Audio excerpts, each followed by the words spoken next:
Intrigue. That's the word, isn't it? Intrigue. How it pulls at our hearts and minds when we encounter someone who is distant yet magnetic, reserved yet inexplicably enchanting.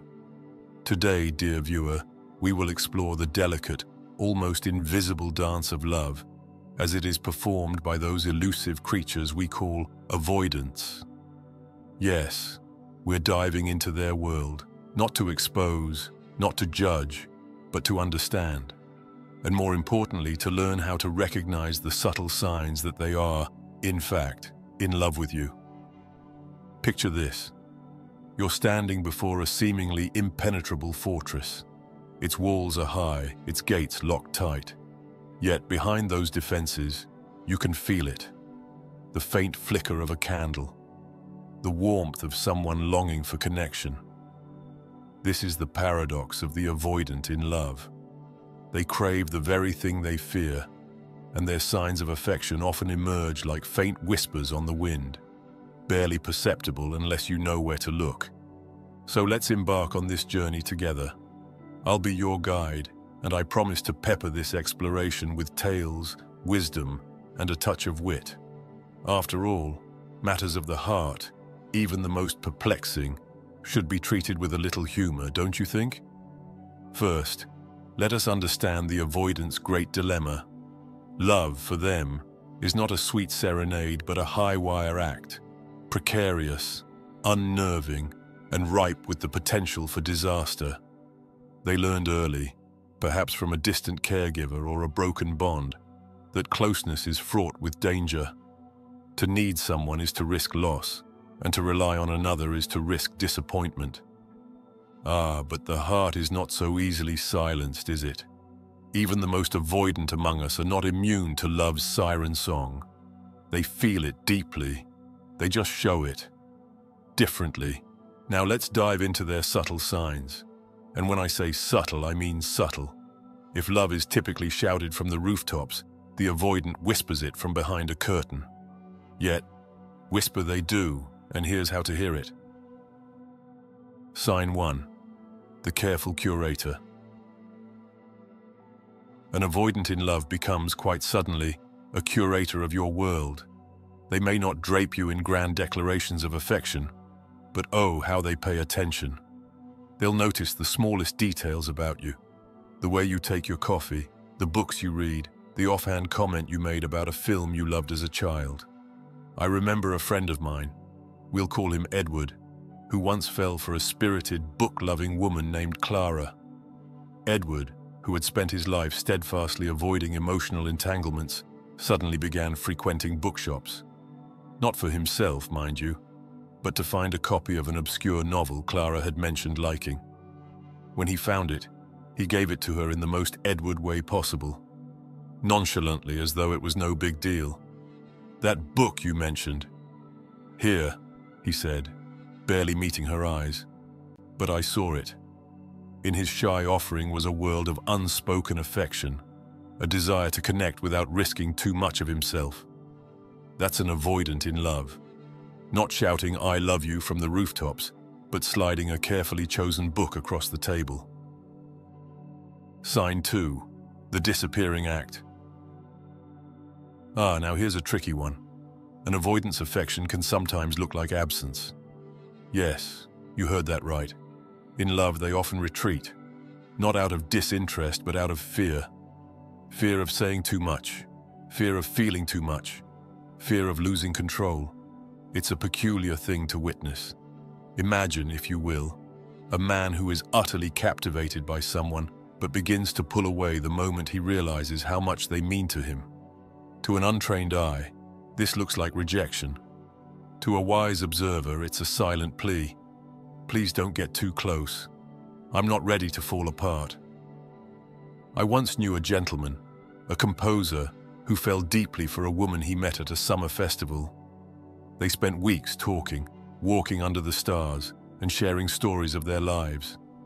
But as soon as he realized he was in love, he stopped calling her, completely vanished. Months later, I asked him why, and his response was both heartbreaking and illuminating. I felt too much all at once. It scared me. You see, for an avoidant, love can feel like a storm threatening to break their carefully constructed calm.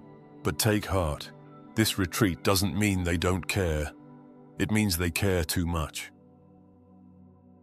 Sign 3. The practical gesture. Avoidants are not poets. They don't woo with flowery speeches or grand romantic overtures. Instead, they show love in practical, almost mundane ways. They'll fix a leaky faucet, remember your allergy to strawberries, or insist you take an umbrella on a rainy day. Let me share another tale. A woman I once knew, we'll call her Eleanor, was fiercely independent and fiercely avoidant. She had a longtime friend, a kind and slightly bumbling fellow named George. One day, George fell ill, and Eleanor, to everyone's surprise, turned up at his door with homemade soup and a stack of DVDs. "Don't make a fuss," she said as she set everything down. "I just had these lying around." But of course she hadn't. She had gone out of her way to make the soup from scratch and handpick the films she knew he'd love.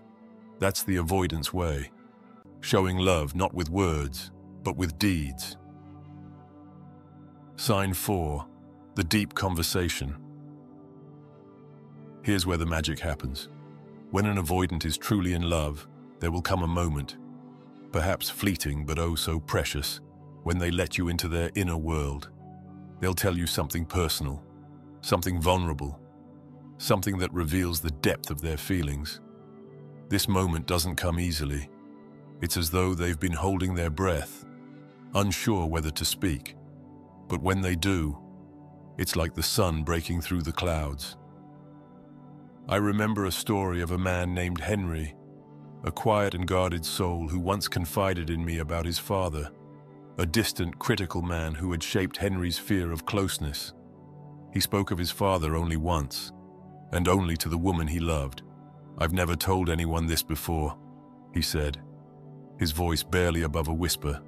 And there it was, a doorway into his heart, open just a crack, but enough to see the light inside. Sign 5. The quiet consistency. Avoidance may not sweep you off your feet, but they have a way of showing up in small, dependable ways. They'll be the one to help you move furniture, fix your car, or walk your dog when you're sick. They may not call every day or express their feelings openly, but their steady presence speaks volumes. Consider this. In a world full of grand gestures, isn't there something profoundly comforting about someone who simply stays? The avoidant in love doesn't say, "I'll be there for you no matter what." They prove it in their own quiet way, one small act at a time. But let us not mistake subtlety for insignificance. The love of an avoidant, though understated, is no less profound.